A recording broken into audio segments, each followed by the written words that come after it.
नमस्कार। उम्मीद करते हैं आप अच्छे होंगे, स्वस्थ होंगे, मस्त होंगे।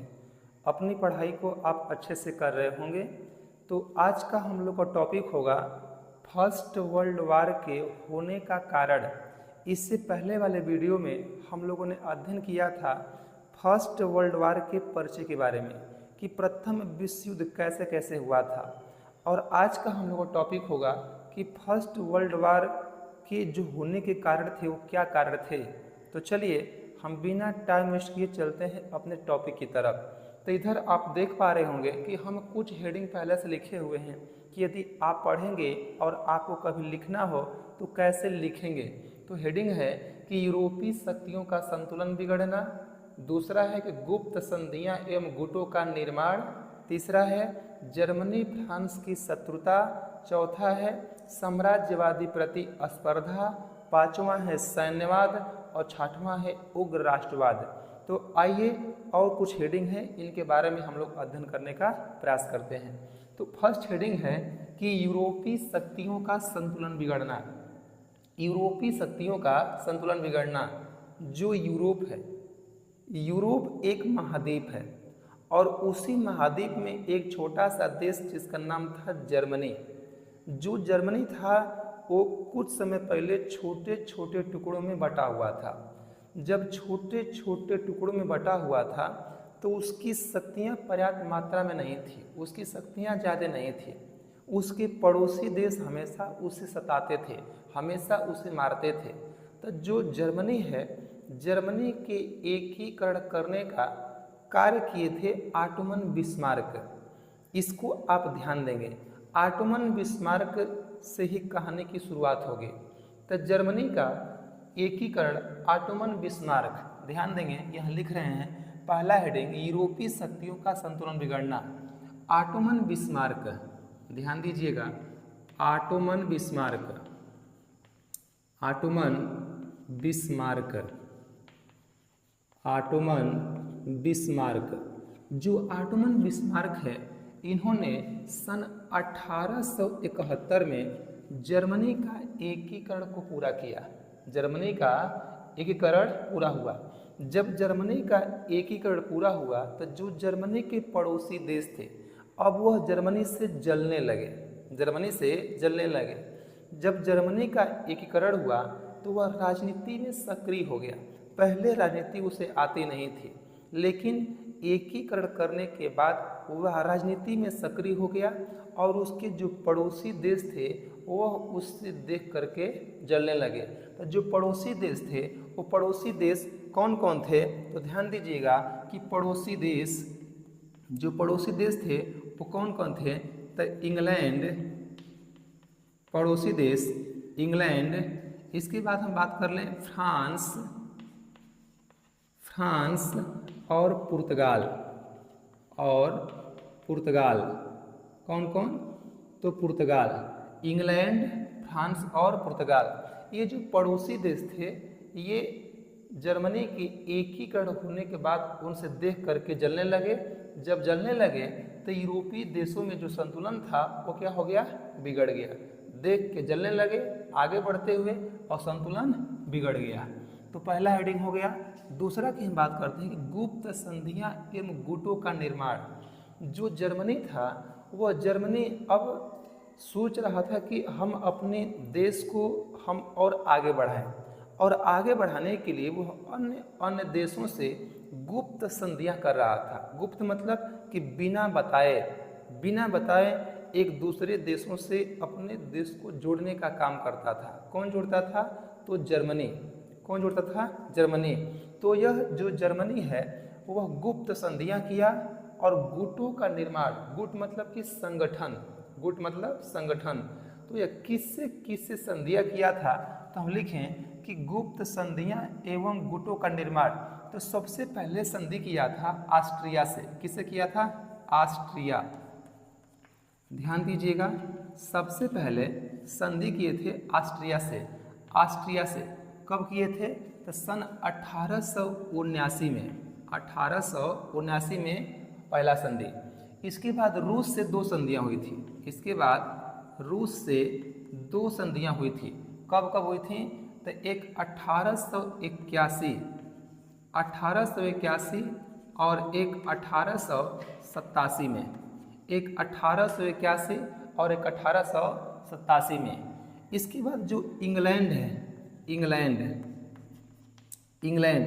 इंग्लैंड से संधि तो नहीं, लेकिन इससे अच्छी खासी मित्रता थी, इससे अच्छी खासी जर्मनी का मित्रता था, अच्छा खासा मित्रता था। और इसके बाद हम बात कर लें इटली से जो संधियाँ हुई थी वो कब हुई थी? तो सन 1882 में। कब किया था? 1882 में। तो ध्यान दीजिए कि गुप्त संधियाँ एवं गुटों के निर्माण में जो जर्मनी था वह अपने देश के विकास को आगे बढ़ाने के लिए अन्य देशों से संधियाँ कर रहा था। वो किससे के संधि किया था? तो ऑस्ट्रिया से 1879 में, रूस से 1881 1887 दो बार संधि हुई थी। इंग्लैंड से अच्छा खासा मित्रता था और इटली से 1882। नेक्स्ट दिया है कि गुटों का निर्माण, गुट मतलब कि संगठन। तो जो जर्मनी था वह त्रिकूट संगठन बनाया था, जो जर्मनी था वह त्रिगुट संगठन, कि हम लिख रहे हैं कि त्रिगुट संगठन का निर्माण किया था। त्रिगुट संगठन। अब त्रिगुट संगठन में कौन कौन देश थे? त्रिगुट संगठन में कौन कौन देश थे? तो इसमें था जर्मनी, ऑस्ट्रिया हंगरी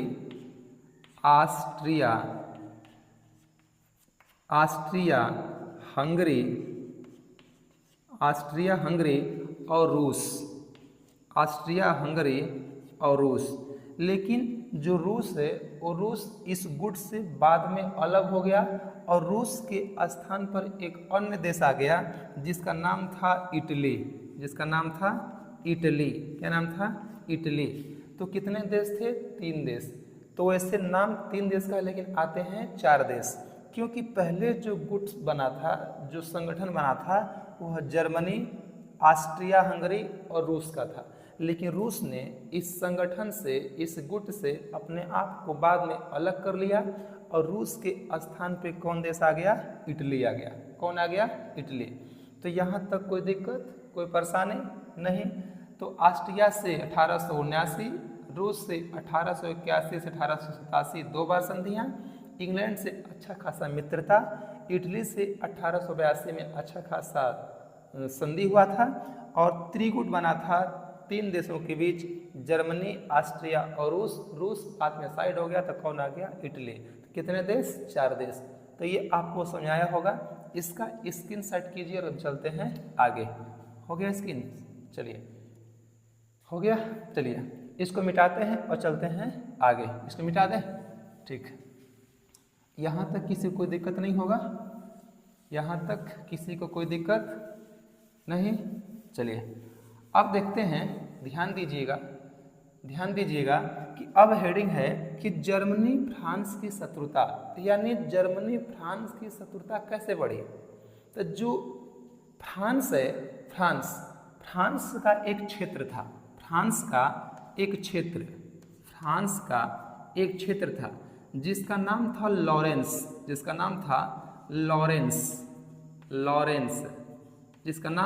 लॉरेंस, और इसी लॉरेंस पे जो जर्मनी था वो जर्मनी ने कब्जा कर लिया था। इसी लॉरेंस पे जर्मनी ने कब्जा कर लिया था। जर्मनी ने कब्जा कर लिया था और इसी लॉरेंस क्षेत्र को लेकर के जो जर्मनी और फ्रांस है, इन दोनों के बीच शत्रुता उत्पन्न हो गई थी। जो फ्रांस है और जो जर्मनी है, ये दोनों आपस में एक दूसरे के प्रति हमेशा तनाव में रहते थे। यानी जो फ्रांस है वो चाहता था कि जर्मनी को हरा दें, जो जर्मनी है वो चाहता था कि हम फ्रांस को हरा दें। यानी फ्रांस और जर्मनी हमेशा आपस में तू मैं किया करते थे। कौन? फ्रांस और जर्मनी। तो जर्मनी ने फ्रांस के लॉरेंस वाले क्षेत्र को अपने अधीन कर लिया, कब्जा कर लिया, जिससे और अधिकांश मात्रा में जर्मनी और फ्रांस के प्रति क्या हो गया, शत्रुता और अधिक मात्रा में बढ़ गया। ठीक है, यहाँ तक दिक्कत नहीं। अब चलते हैं, नेक्स्ट हेडिंग है कि साम्राज्यवादी प्रतिस्पर्धा। साम्राज्यवादी प्रतिस्पर्धा यानी जो सभी देश थे, यूरोपीय संघ के जो सभी देश थे, वो सभी देश चाहते थे कि हम अपने भूभाग को, अपने देश को हम आगे बढ़ाने का काम करें, हम देश को आगे बढ़ाएं। और देश को आगे बढ़ाएंगे कैसे, देश कैसे आगे बढ़ेगा? तो उस समय औद्योगिकरण का विकास हुआ। औद्योगिकरण का विकास, ध्यान देंगे, औद्योगिकरण का, औद्योगिकरण का विकास, औद्योगिकरण का विकास, औद्योगिकरण का विकास। आज जब औद्योगिकरण का विकास होगा तो उद्योग धंधे को बढ़ावा देने के लिए क्या चाहिए, कच्चा माल, रॉ मटेरियल। क्या चाहिए, कच्चा माल चाहिए, कच्चा माल, कच्चा माल चाहिए, कच्चा माल। और कच्चा माल के माध्यम से वस्तु का निर्माण होगा। क्या होगा, वस्तु का निर्माण होगा, वस्तु का निर्माण होगा, वस्तु का निर्माण होगा, वस्तु का निर्माण। और जब वस्तु का निर्माण होगा तो उस वस्तु को बेचने के लिए क्या चाहिए, बाजार। वस्तु को बेचने के लिए बाजार चाहिए, वस्तु को बेचने के लिए बाजार चाहिए। तो जो यूरोप के जो सभी देश थे वो अपना सभी विकास को आगे बढ़ाने के लिए वो बाजार को ढूंढना शुरू कर दिए, बाजार को ढूंढना शुरू कर दिए। उस समय जो एशिया था और जो अफ्रीका, ये जो दो कंटेंट थे, यहाँ लिख दें कि एशिया और अफ्रीका, एशिया और अफ्रीका, एशिया, एशिया और, एशिया और अफ्रीका, एशिया और अफ्रीका, ये दो कंटेंट खाली थे। जो अफ्रीका है इसमें जो कांगो वगैरह जो देश हैं ये बहुत गरीब देश हैं। और हम लोग का जो एशिया है, एशिया तो पहले ये भी गरीब था, लेकिन इस समय कुछ हद तक व्यापार के माध्यम से, व्यापार करते करते एशिया में कुछ अधिक मात्रा में सुधार देखने को मिला। तो जो कच्चा माल है, सब लोग कच्चा माल उपयुक्त करना शुरू किए और कच्चा माल के माध्यम से वस्तु का निर्माण कर रहे थे। वस्तु बनेगा तो वस्तु को कहीं बेचना पड़ेगा और वस्तु को बेचने के लिए क्या चाहिए, बाजार चाहिए। अब सभी देश बाजार को ढूंढ रहे थे, बाजार को ढूंढ रहे थे। अब बाजार कहाँ मिलेगा?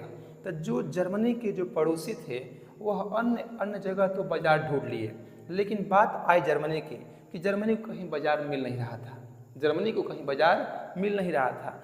आज नहीं मिल रहा था तो जर्मनी और इटली ने, जर्मनी और इटली ने, ध्यान दीजिएगा कि जर्मनी और इटली, जर्मनी और इटली, जर्मनी और इटली, जर्मनी और इटली ने प्लान बनाया कि अगर बाजार हमको नहीं मिल रहा है तो बाजार हम छीन लेंगे। बाजार छीनने का मतलब है कि वहाँ पे किसी देश में या किसी भू क्षेत्र में कोई वहाँ पर शासन करता होगा तो उसको हम मार देंगे या उसे भगा देंगे और वहाँ पर अपनी हम शक्ति को जमाव कर लेंगे। तो जर्मनी और इटली ने ऐसे कुछ योजना बनाई। उस समय जो तुर्की था, वह तुर्की एक देश जो था वो जैसे लग रहा था कि उसका जब तब पतन हो जाएगा, वो पतन के रास्ते पर चल चुका था। तो जो तुर्की था, उस तुर्की के प्रति ही जर्मनी ने वहाँ पर अपने व्यापार को बढ़ावा देना की प्रक्रिया शुरू कर दी। जर्मनी बर्लिन से लेके बगदाद तक, जर्मनी बर्लिन से लेकर के बगदाद तक, जर्मनी का क्या है, बर्लिन, बर्लिन, बर्लिन, बर्लिन से लेकर के बगदाद तक, बर्लिन से लेकर के बगदाद, बगदाद, देखिए बर्लिन से लेकर के बगदाद तक, ईरान का तेहरान और इराक का बगदाद क्या है राजधानी। तो जर्मनी की राजधानी क्या है, बर्लिन, और इराक का, ईरान का इराक, और ईरान का तेहरान और इराक का बगदाद। तब बर्लिन से लेकर के बगदाद तक जो जर्मनी था उन्होंने रेलवे लाइन को बिछाना शुरू कर दिया ताकि व्यापार को हम बढ़ावा देने का काम कर सके। तो यहाँ तक कोई दिक्कत, कोई परेशानी नहीं। चलिए अब चलते हैं आगे। नेक्स्ट हेडिंग है सैन्यवाद। सैन्यवाद, इसको आप एक बार स्क्रीनशॉट कीजिए और हम चलते हैं आगे। ठीक है, चलिए इसको मिटा दें। चलिए चलते हैं आगे, मिटाते हैं और चलते हैं आगे। यहाँ तक किसी कोई दिक्कत, कोई परेशानी नहीं ना? कोई परेशानी उम्मीद करते हैं नहीं होगा। चलिए अब चलते हैं आगे। तो नेक्स्ट हेडिंग दिया हुआ है कि सैन्यवाद। अब सैन्यवाद है क्या? सैन्यवाद जो जर्मनी है, जो इटली है, या फिर जो यूरोपीय संघ के जो सभी देश हैं, यानी यूरोप के जो सभी देश हैं, वह बाजार के क्षेत्र को देखते हुए अब देश चाहते थे कि हम बाजार के साथ साथ सैनिक व्यवस्था में भी हम मजबूत हो जाएं, सैनिक व्यवस्था में भी मजबूत हो जाए। तो सभी देश सैनिक व्यवस्था को बढ़ावा देने का कार्य कर रहे थे, यानी सैन्य बलों पे अधिक मात्रा में खर्च कर रहे थे। जो सैन्यवाद है, सैन्यवाद में बात कर लें कि सभी देश, यहाँ लिख दे रहे हैं सैन्यवाद में कि सभी देश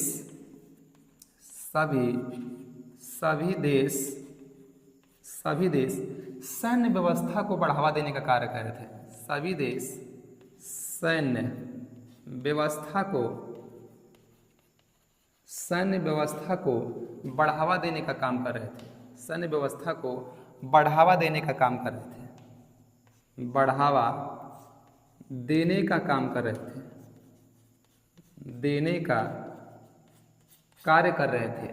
जो सभी देश हैं, जो देश की जो नेशनल इनकम होता है, यानी कह सकते हैं जीडीपी, सभी देश अपने देश की सैन्य शक्ति को बढ़ाने के लिए अपनी कुल संपत्ति का 85% धन वह सेना पर खर्च करते थे और केवल 15% से वह पूरा देश चलाते थे। 15% से पूरा देश चलाने का काम करते थे। तो सोचिए कि उस समय जो यूरोपीय संघ के जो देश थे, जो यूरोप के जो देश थे, वह अपनी टोटल जीडीपी का, टोटल धन संपत्ति का 85% धन सैनिक व्यवस्था पर खर्च करते थे, यानी वह सेना को बढ़ावा देने का काम करते थे और 15% में पूरा देश चलता था। आप सोच सकते हैं कि उस समय सभी देश सैनिकों को या सैन्य शक्ति को बढ़ावा देने का कितना अधिक मात्रा में काम कर रहे थे। हर एक देश गोला, बारूद, बम, परमाणु बम, यानी इन सब चीज़ों को बनाने का काम कर रहे थे। आज जब ये सब चीज़ बन जाएगा, तो सोचिए उस समय बस एकमात्र माचिस जलाइए और आग लगेगा और पूरा यूरोप जल के राख होगा। तो उस समय अधिकांशतः देश क्या कर रहे थे कि अपने धन संपत्ति का 85% धन खर्च कर रहे थे सेना के ऊपर। जो बाजार की प्रक्रिया थी, बाजार में तो जर्मनी अपने बाजार को बढ़ावा देने के लिए जर्मनी का एक जहाज लिख दें कि जर्मनी का एक जहाज था। जर्मनी का एक जहाज जो उस समय दुनिया का सबसे बड़ा जहाज था, जिसका नाम था इम्परेटर। क्या नाम था? इम्परेटर। और इम्परेटर जहाज को इन्होंने समुद्र की तरफ रवाना कर दिया। आप सोचेंगे कि अपने जहाज को समुद्र की तरफ रवाना क्यों कर दिया? क्योंकि जो उस समय व्यापार होता था वो समुद्र के माध्यम से होता था, समुद्र में इम्परेटर जहाज को भेज दिया ताकि अन्य लोगों का जो व्यापार है वो बाधित हो जाए, यानी व्यापार न हो पाए। इसका मतलब ये कि जो जर्मनी है वह यहाँ पर शक्तिशाली हो रहा है, यह यहाँ पर अपने शक्ति को बढ़ावा देने का अधिक मात्रा में काम कर रहा है। तो जर्मनी अन्य देशों को व्यापार के क्षेत्र में, सैनिक के क्षेत्र में बढ़ावा देने से रोकने का प्रयास करता था। किसके माध्यम से? तो दुनिया की सबसे बड़ी जहाज थी उस समय जर्मनी के पास 1914 में। क्या नाम था उसका? इम्परेटर। सब व्यापार जीत रहे थे, ये समुद्र जीत रहे थे। क्यों? ताकि उनकी जो व्यापारिक प्रक्रिया को हम बाधित कर सके, उनके व्यापार को बढ़ावा न हो और वो नीचे रह जाएं और जर्मनी आगे बढ़ता चला जाए। इसीलिए समुद्र में इम्परेटर नामक जहाज को इन्होंने रवाना करने का काम किया था। ठीक है, यहाँ तक कोई दिक्कत नहीं। इसका स्क्रीनशॉट कीजिए और हम चलते हैं आगे। देखिए उग्रवाद दिया है उग्रवाद। उग्रवाद का मतलब होता है कि उस समय जो देश के लोग थे, देश के लोग, अब देश के लोगों में राष्ट्रवाद की भावना इतना अधिक मात्रा में उत्पन्न हो गई थी कि वह सोच रहे थे कि हमें देश के लिए कब हमें कुछ करने का मौका मिले। सभी के अंदर राष्ट्रवादी भावना उत्पन्न हो गई थी। किसमें? तो उग्र राष्ट्रवाद। सब लोग एकदम उग्र हो गए थे कि हम देश के लिए अब ये कुछ कर जाएं, देश के लिए अब ये कुछ कर जाएं। उन सब में राष्ट्रवादी भावना उत्पन्न हो गई थी। राष्ट्रवादी किसे कहेंगे? कि किसी भौगोलिक सीमा क्षेत्र के अंतर्गत जहाँ पर एक समूह और एक विचारधारा की बात हो, उसी को हम राष्ट्रवाद कहेंगे। किसी भौगोलिक सीमा क्षेत्र के अंतर्गत जहाँ पर एक समूह और एक विचारधारा की बात हो, उसी को हम राष्ट्रवाद कहेंगे। तो उस समय हर एक देश के, यूरोप के हर एक देश के बीच में, हर एक देश में यही भाव उत्पन्न हो रहा था कि हम अपने देश को कैसे आगे बढ़ाएं, कैसे हम देश की विकास की प्रक्रिया को आगे लेके चलें। तो यहाँ तक कोई दिक्कत, कोई परेशानी नहीं। तो इसका आप एक बार स्क्रीनशॉट कीजिए, हम और कुछ आगे पढ़ते हैं। ठीक है, हो गया स्क्रीनशॉट, आगे चलें। देखिए जो अब नेक्स्ट हेडिंग है, इसमें दिया है कि अंतर्राष्ट्रीय संस्था का अभाव। नेक्स्ट है कि समाचार पत्रों की भूमिका, जर्मनी के प्रभाव को रोकना। तो अब सीखें हम लोग नेक्स्ट हेडिंग कि अंतर्राष्ट्रीय संस्था का अभाव, यानी जो यूरोप के सभी देश थे सब अपना मनमानी कर रहे थे, सब अपने भू क्षेत्र को बढ़ावा देने का कार्य कर रहे थे, सब अपने साम्राज्यवाद को बढ़ावा देने का कार्य कर रहे थे, अपनी शक्तियों को बढ़ा रहे थे। उनको नियंत्रित करने के लिए, उनको रोकने के लिए उस समय वैश्विक स्तर पर कोई अंतर्राष्ट्रीय कोई संस्था नहीं था, कोई अंतर्राष्ट्रीय संस्था नहीं था। जैसे आज की डेट में अगर हम कोई परमाणु परीक्षण करें या मिसाइल परीक्षण करें या कुछ हम नई तकनीक बनाएं, तो उस पर जो हमारी अंतर्राष्ट्रीय संस्था है उन देशों पर रोक लगा देती है कि आप ऐसा नहीं कर सकते, उस देश पर बाधा बन जाती है। लेकिन उस समय जो देश अपना जो विकास के क्षेत्र में आगे बढ़ रहे थे, अपने आप को आगे बढ़ाने का प्रयास कर रहे थे, उस समय वैश्विक स्तर पर उन देशों के कार्यविधि को रोकने के लिए, उनकी शक्तियों को नियंत्रित करने के लिए वैश्विक स्तर पर कोई अंतर्राष्ट्रीय संसाधन नहीं था, कोई अंतर्राष्ट्रीय संस्था नहीं था। नेक्स्ट, समाचार पत्रों की अहम भूमिका। जो फ्रांस था और जो जर्मनी, फ्रांस और जर्मनी, तो फ्रांस और जर्मनी में सबसे अधिक मात्रा में लड़ाई फ्रांस और जर्मनी के बीच ही थी। इसीलिए ना जर्मनी 3 अगस्त 1914 को अपनी टीम कहाँ भेज दिया था? फ्रांस को मारने के लिए। तो समाचार पत्रों की भूमिका, अहम भूमिका। तो जो फ्रांस था और जो जर्मनी था, फ्रांस के पेपर में जो जर्मनी है, जर्मनी की बुराइयों को छापने की जो मीडिया काम करती थी ताकि लोगों को उसके प्रति एक तरह से द्वेष की भावना उत्पन्न हो, और जो जर्मनी है, जर्मनी के पेपर में फ्रांस के जो गतिविधियां हैं, जो बुराइयां हैं, उसको छापने का लोग काम करते थे ताकि फ्रांस के प्रति जर्मनी में देश की भावना उत्पन्न हो। तो इसमें समाचार पत्रों का अहम भूमिका होता है। जैसे आज की डेट में हमारे यहाँ जो पत्र, जो पेपर वगैरह है, पेपर वगैरह के माध्यम से जो सूचनाएं छपती हैं, उस सूचना के माध्यम से लोग कहाँ कहाँ तक क्या क्या जानकारी प्राप्त करते हैं, और उसी जानकारी के माध्यम से राष्ट्र के प्रति अपना अलग अलग भाव व्यक्त करने का काम करते हैं। तो समाचार पत्रों की बहुत अहम भूमिका होती है देश की सूचनाओं को आदान प्रदान करने के लिए। ठीक है, नेक्स्ट है कि जर्मनी के प्रभाव को रोकना। जो जर्मनी था यह इतना अधिक मात्रा में शक्तिशाली हो गया था कि जर्मनी की शक्ति को रोकना बहुत जरूरी था। जर्मनी की शक्ति को रोकना बहुत जरूरी था क्योंकि जर्मनी अपने आगे यूरोप के किसी देश को टिकने नहीं देता था, किसी देश को टिकने नहीं देता था। इसलिए जर्मनी को रोकना बहुत जरूरी था। जर्मनी का प्रभाव केवल यूरोप में ही न पड़ के बल्कि पूरा विश्व में इसका प्रभाव देखने को मिल रहा था। किसका? जर्मनी का। जर्मनी एक बहुत बड़ी शक्ति बन करके उभरा हुआ था। जर्मनी के पास तमाम तरह के हथियार, औजार, टेक्नोलॉजी यानी अधिक मात्रा में थे। इसीलिए जर्मनी किसी से डर वगैरह नहीं रहा था और हुआ वही जो नहीं होना था। जर्मनी की इस शक्ति को देखते हुए जर्मनी अन्य देशों को रोकने का प्रयास किया और जर्मनी के प्रति वही फर्स्ट वर्ल्ड वार यानी जो ऑस्ट्रिया था, ध्यान दीजिएगा, ऑस्ट्रिया में ऑस्ट्रिया हंगरी, यहाँ लिख दें कि ऑस्ट्रिया हंगरी,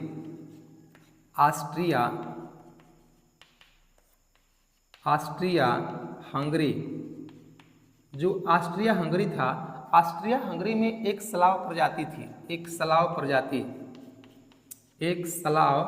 प्रजाति के लोग थे, स्लाव प्रजाति। और जो स्लाव प्रजाति के लोग थे वह अलग होने का मांग कर दिए। उन्होंने कहा कि मुझे अलग किया जाए, हम एक अलग देश का निर्माण करेंगे। तो ऑस्ट्रिया हंगरी के स्लाव प्रजातियों ने अलगाव के लिए, अपने आप को अलग होने के लिए विद्रोह कर दिया। और जैसे ही विद्रोह किया तो उसके कुछ समय बाद ज्ञात हुआ कि जो ऑस्ट्रिया है, ऑस्ट्रिया का राजकुमार कौन, फ्रांसीसी फर्डिनेंड का बोस्निया की राजधानी कहाँ पर, साराजेवा, बोस्निया की राजधानी साराजेवा में हत्या हो गई, साराजेवा में हत्या हो गया। और कब हुआ था, तो आप पढ़े थे कि 28 जून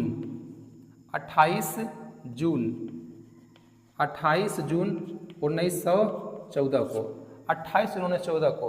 और यह जो ऑस्ट्रिया था यह दुखी हो गया और शक था कि सर्बिया के काला हाथ नामक संगठन ने ही ऑस्ट्रिया के उत्तराधिकारी फ्रांसीसी फर्डिनेंड का बोस्निया की राजधानी साराजेवा में हत्या किया है। यह दुखी था और इसके दुख को देखते हुए इसके समक्ष आकर खड़ा हो गया कौन, जो दुनिया का ताकतवर देश था, कौन, जर्मनी।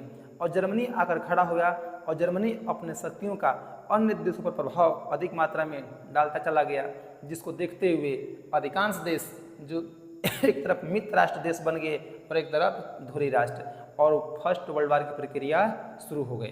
तो ये था आपका कारण, किसका, फर्स्ट वर्ल्ड वार का। उम्मीद करते हैं आपको यह आज का वीडियो समझ में आया होगा।